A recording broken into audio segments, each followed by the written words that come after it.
Baik, di sini saya akan menjelaskan mengenai latar belakang. Jadi, pengelolaan keuangan negara dan daerah ini harus dilaksanakan secara transparan, akuntabel, efektif, dan efisien. Nah, namun masih banyak ditemukan berbagai tantangan seperti penyimpangan anggaran, lemahnya tindak lanjut audit, serta rendahnya kualitas laporan keuangan.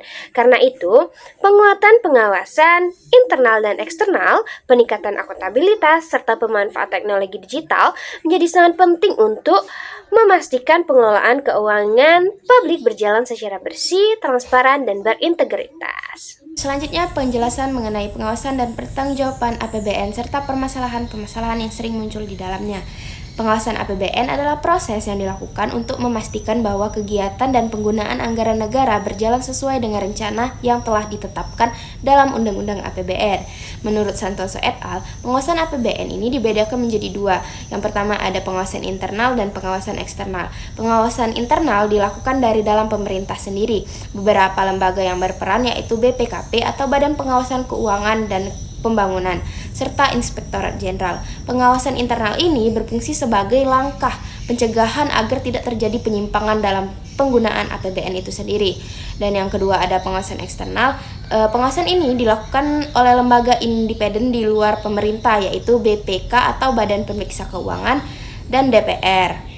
Selanjutnya ada tahap pertanggungjawaban APBN. Menurut Maisari 2024, pertanggungjawaban APBN adalah kewajiban pemerintah untuk menyampaikan laporan mengenai bagaimana anggaran negara digunakan. Laporan ini disampaikan kepada DPR dan juga kepada masyarakat sebagai bentuk transparansi publik. Pertanggungjawaban ini dituangkan dalam laporan keuangan pemerintah pusat atau LKPP yang terdiri dari beberapa bagian penting, yaitu yang pertama laporan realisasi anggaran atau LRA yang berisi informasi realisasi penerimaan dan belanja negara, dan yang kedua neraca menunjukkan posisi aset, kewajiban, dan ekuitas pemerintah.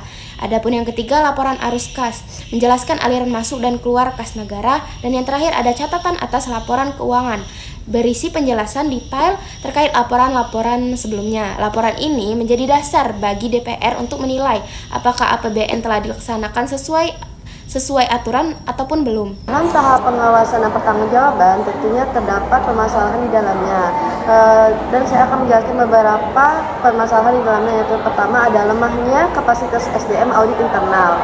Auditor internal seperti BPKP atau inspektorat masih kurang kompeten sehingga pengawasan masih belum maksimal. Yang kedua ada penyimpangan anggaran dan korupsi. Masih terjadi markup, penyalahgunaan dana, dan tidak kepastian penggunaan anggaran dalam proyek pemerintah.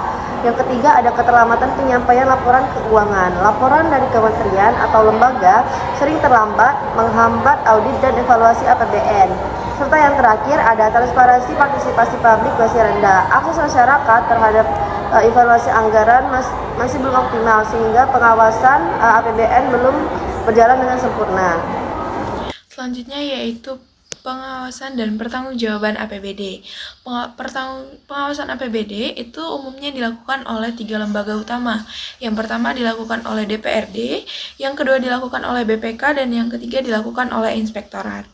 Yang pertama dilakukan oleh DPRD. DPRD menjalankan fungsi pengawasan politik dengan mengenalkan APBD sejak tahap perencanaan, pelaksanaan hingga pertanggungjawaban melalui rapat kerja, kunjungan lapangan, penggunaan hak interpretasi, angket, dan juga menerima laporan dari masyarakat. Yang kedua, pengawasan yang dilakukan oleh BPK. BPK menjalankan fungsi pengawasan eksternal secara independen melalui audit keuangan, audit kinerja, audit kepatuhan, dan juga audit investigasi. Yang kemudian hasil audit ini menyampaikan temuan dan juga rekomendasi dalam laporan hasil pemeriksaan atau yang disingkat dengan LHP. Dan sementara itu, lembaga yang ketiga yaitu Inspektorat Daerah. Inspektorat Daerah bertugas melakukan pengawasan internal dengan audit, review, pemantauan, dan juga memberikan asistensi kepada OPD untuk mencegah terjadinya penyimpangan dini dan juga penyalahgunaan hak dan wewenang serta penyalahgunaan anggaran ataupun APBD. Dari ketiga lembaga utama tersebut, ketiganya itu saling melengkapi dengan melakukan pengelolaan dan juga pengawasan APBD agar APBD itu berjalan sesuai dengan aturan dan juga sesuai dengan fungsi dan kegunaannya, serta tetap mempertahankan prinsip akuntabilitas, efisiensi, dan efektivitas. Selanjutnya yaitu pertanggungjawaban APBD. Pertanggungjawaban APBD itu merupakan proses berjenjang yang dimulai dari penyusunan anggaran berdasarkan dengan prioritas pembangunan dari daerah masing-masing hingga pada proses pelaksanaannya yang dilangsungkan oleh pemerintah daerahnya.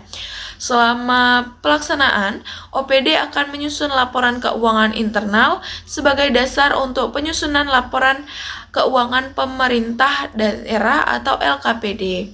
Laporan pertanggungjawaban ini itu mencakup seperti realisasi anggaran, kemudian neraca, arus kas, dan juga catatan atas laporan keuangan yang menggambarkan penggunaan anggaran dan tercapainya suatu program dalam periode satu tahun.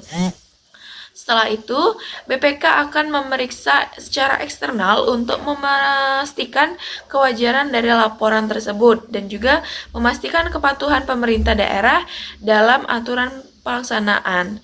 Dan hasil pemeriksaan itu akan dituangkan di dalam LHP yang akan menjadi dasar dari DPRD-nya untuk mengevaluasi apakah dari laporan pertanggungjawaban ini itu dapat diterima, ditolak, ataupun perlu adanya perbaikan ataupun revisi.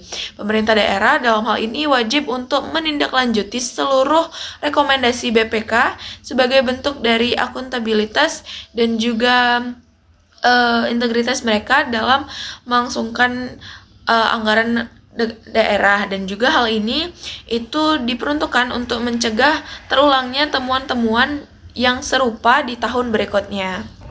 Baiklah, ketika tadi sudah membahas mengenai pengawasan dan pertanggungjawaban APBD, sekarang kita akan membahas mengenai permasalahan-permasalahan yang terjadi dalam pengawasan dan pertanggungjawaban APBD, yang dimana berdasarkan dari hasil penelitian Ramadan et al. Pada tahun 2021 menunjukkan ada beberapa permasalahan yang terjadi dalam pengawasan dan pertanggungjawaban APBD. Yang pertama yaitu adalah SDM atau sumber daya manusia atau kapasitas DPRD yang kurang memadai.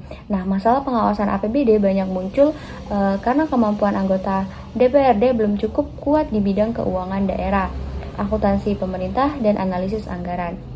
Nah, banyak juga dokumen seperti KUA, PPAS, kemudian RKA, dan laporan realisasi anggaran yang sebenarnya teknis dan kompleks, tetapi sering hanya dibahas secara administratif tanpa analisis mendalam. Nah, DPR juga masih sangat bergantung pada tenaga ahli dan staf sekretariat yang jumlahnya dan kemampuannya kadang belum sesuai dengan kebutuhan. Nah, minimnya pelatihan berkelanjutan serta tingginya pergantian anggota tiap periode ikut membuat kapasitas DPRD tidak berkembang. Nah, ditambah lagi masalah integritas dan konflik seperti kepentingan seiring mengganggu proses pengawasan. Akhirnya, rekomendasi DPRD terhadap pertanggungjawaban APBD jadi kurang kuat dan belum mampu mendorong perbaikan besar dalam mengelola keuangan daerah. Yang kedua adalah partisipasi masyarakat dalam pengawasan masih rendah. Nah, hal ini sama juga terjadi pada permasalahan yang terjadi di APBN, ini juga terjadi di APBD, yang dimana minimnya keterlibatan masyarakat jadi salah satu penyebab lemahnya pengawasan APBD. Nah, banyak warga yang belum paham mengenai proses anggaran dari perencanaan sampai pelaporan, jadi sulit ikut mengawasi.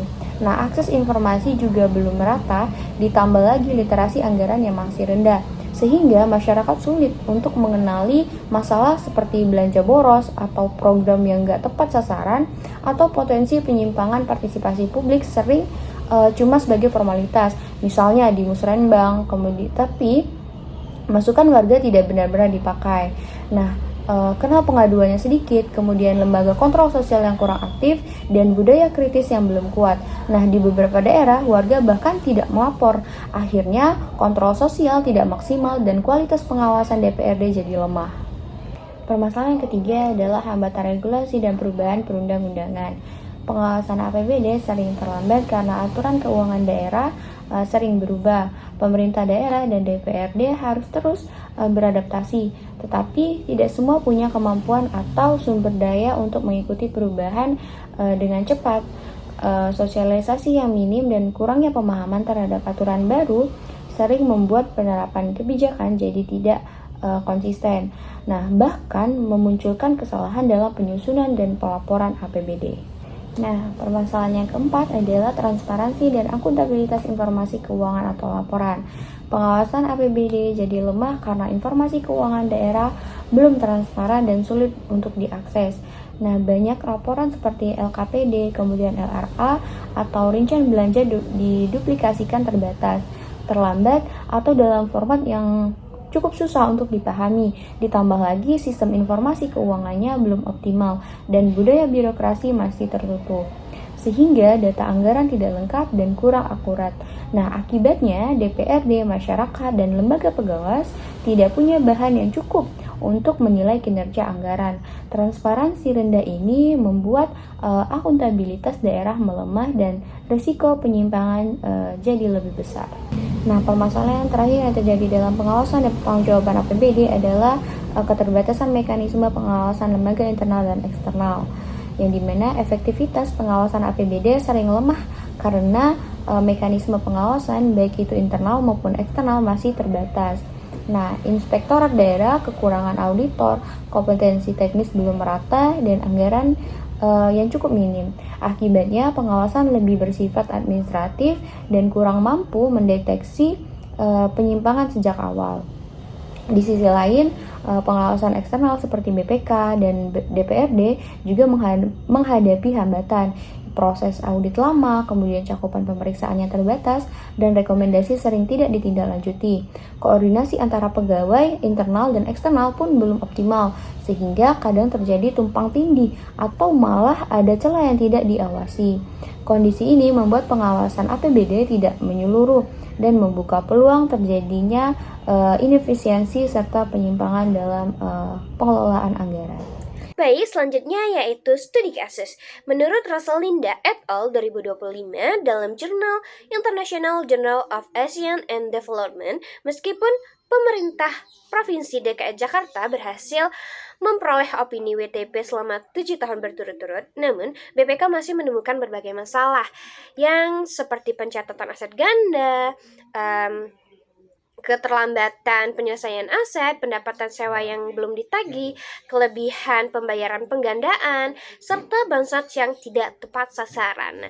Dalam transparansi laporan keuangan ini yang dipublikasi secara daring masih bersifat internasional dan belum melibatkan seluruh masyarakat. Dan temuan ini menunjukkan bahwa opini WTP ini belum mencerminkan akuntabilitas, sehingga diperlukan pengawasan internal yang lebih kuat dan juga audit yang efektif, pemanfaatan teknologi, dan partisipasi publik untuk meningkatkan akuntabilitas keuangan daerah.